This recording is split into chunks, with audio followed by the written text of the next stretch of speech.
This is macOS Ken. Make way for blankOS 26.5, talk of and hope for updated Mac models, and when Apple will not hide your email. It is Tuesday, the 31st of March, 2026. I'm Ken Ray, and this is news from macOS Ken.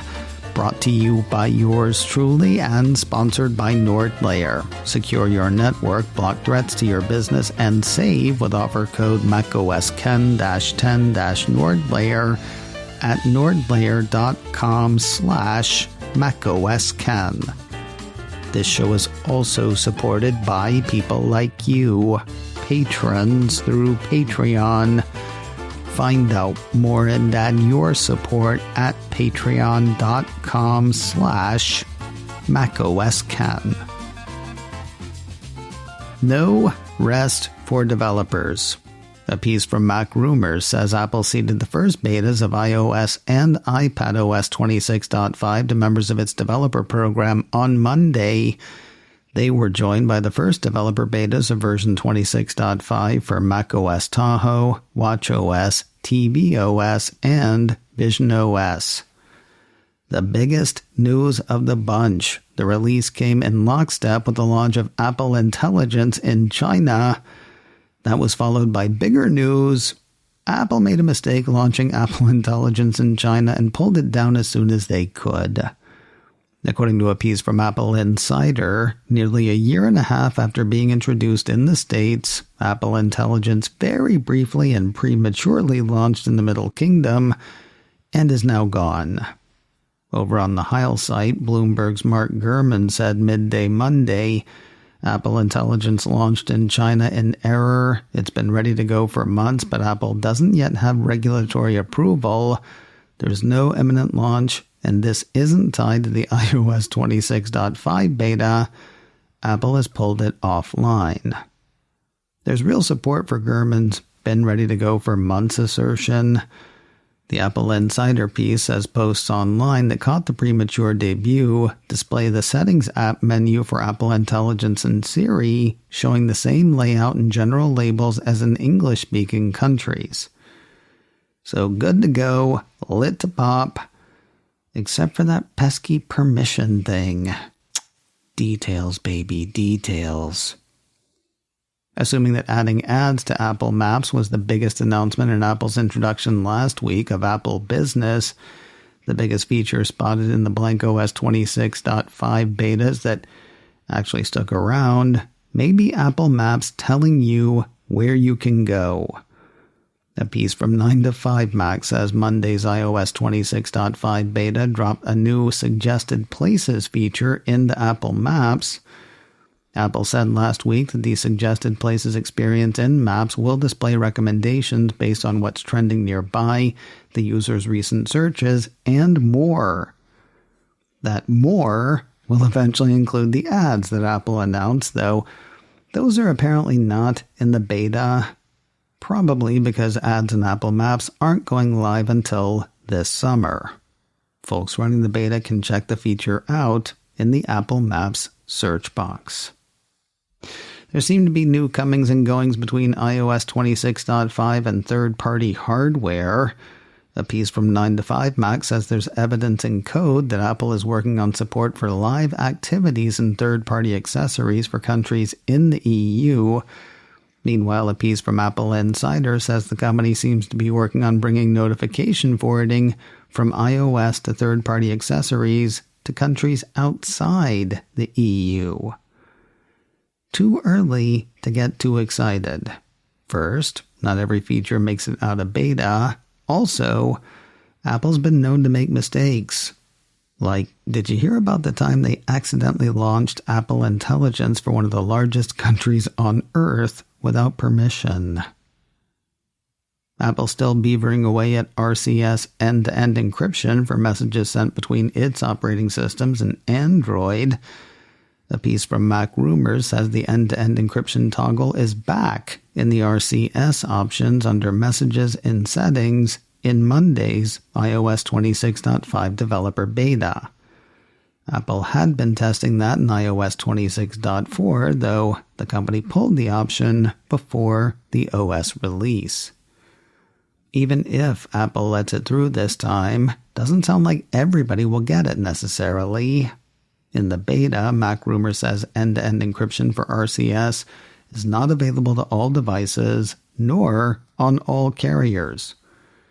Whether that will change between now and when the feature is released remains to be seen.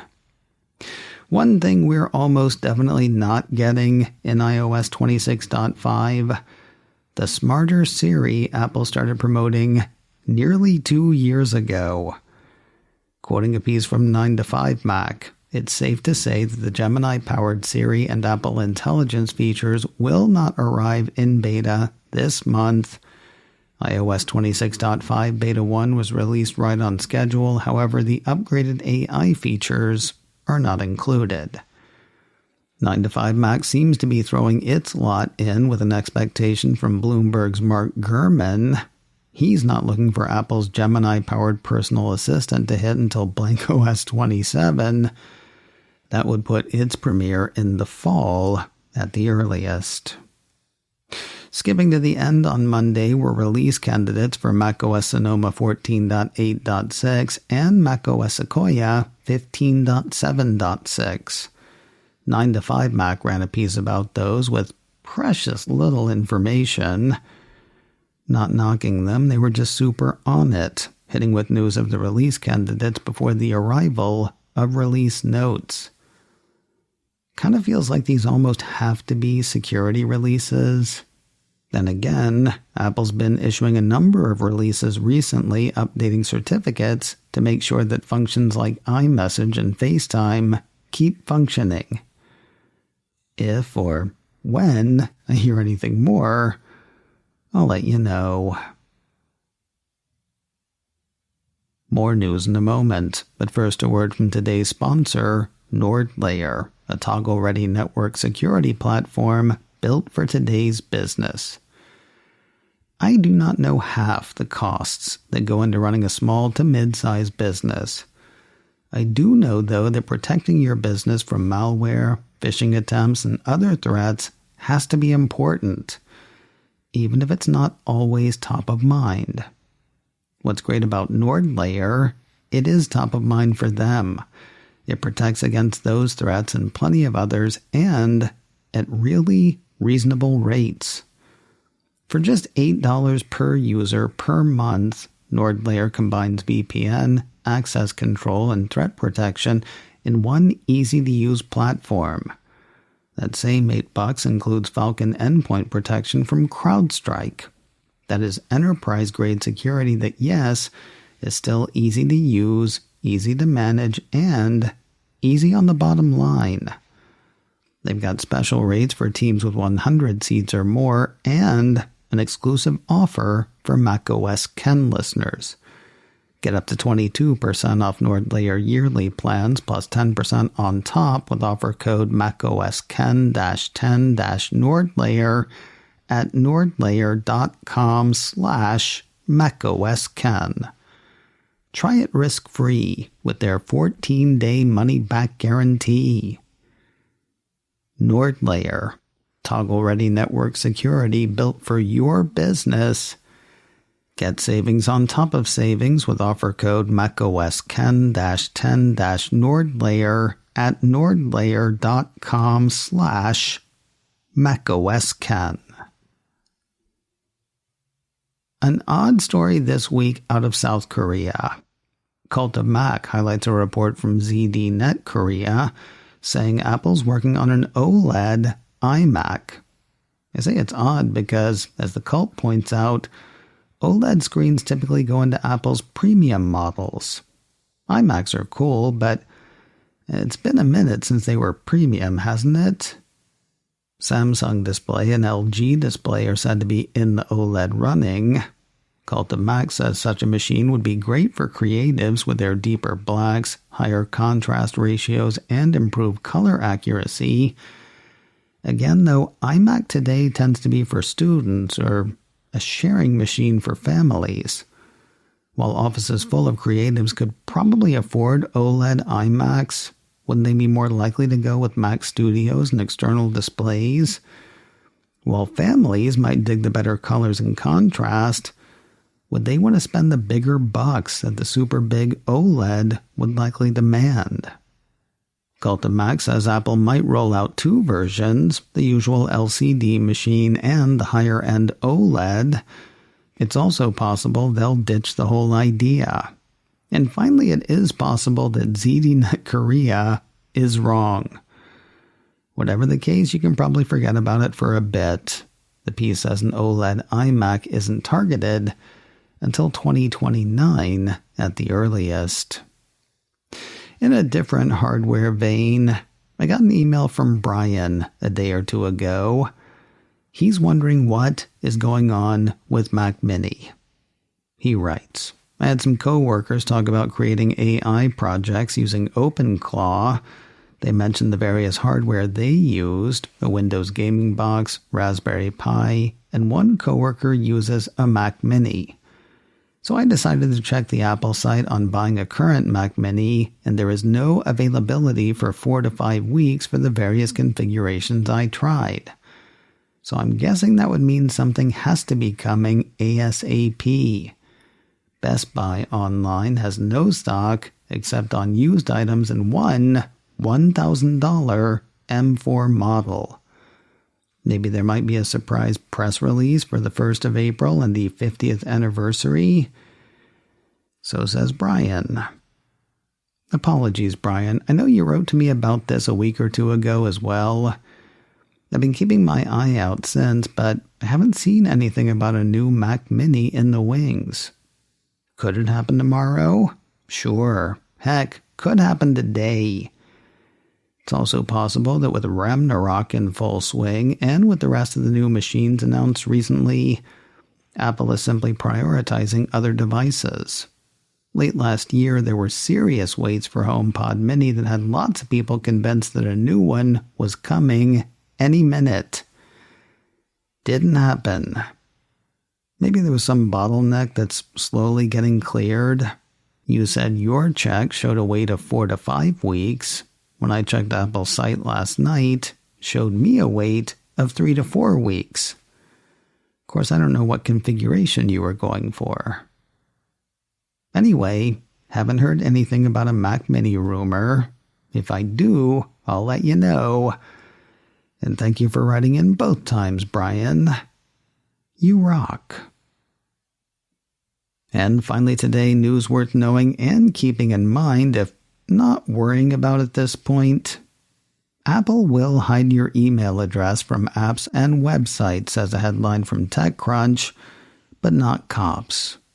According to that piece, Apple has provided federal agents with the real identities of at least 2 customers who used one of the company's privacy features designed to mask their email address from apps and websites.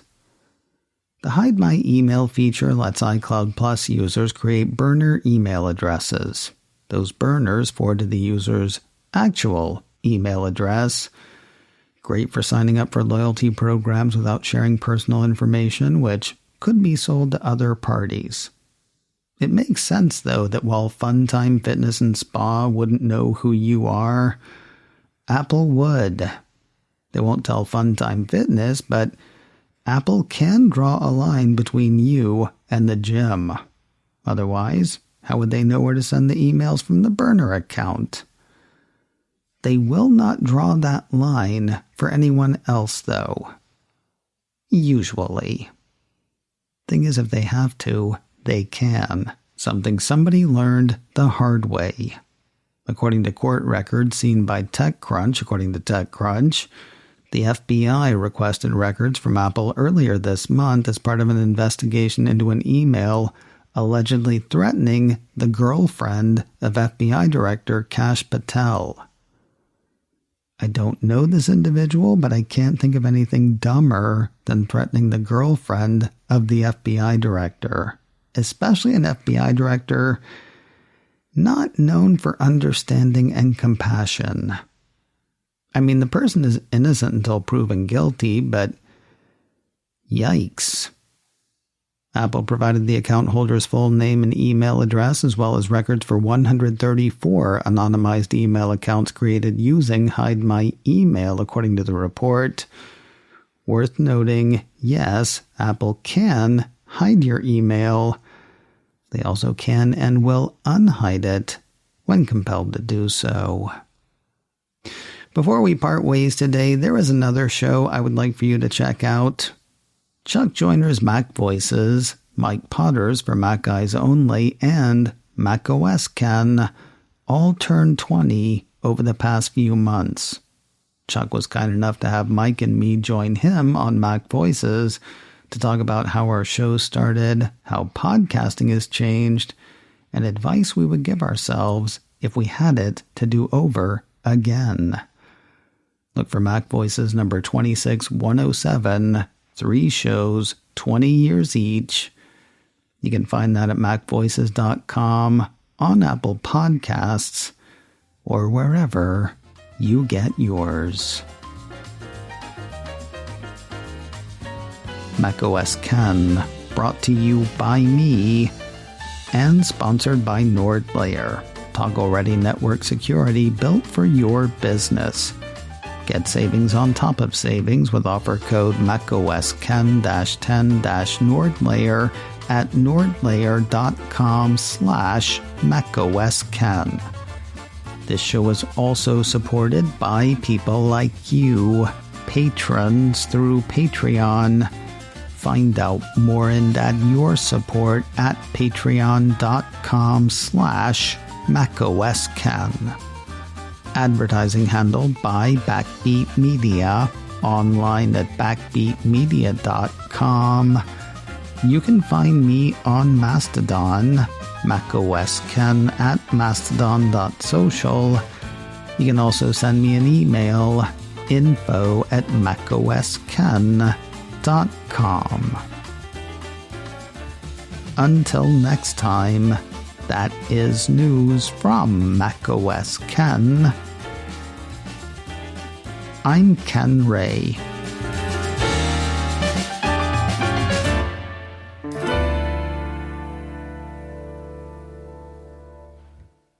Everyone's a robot.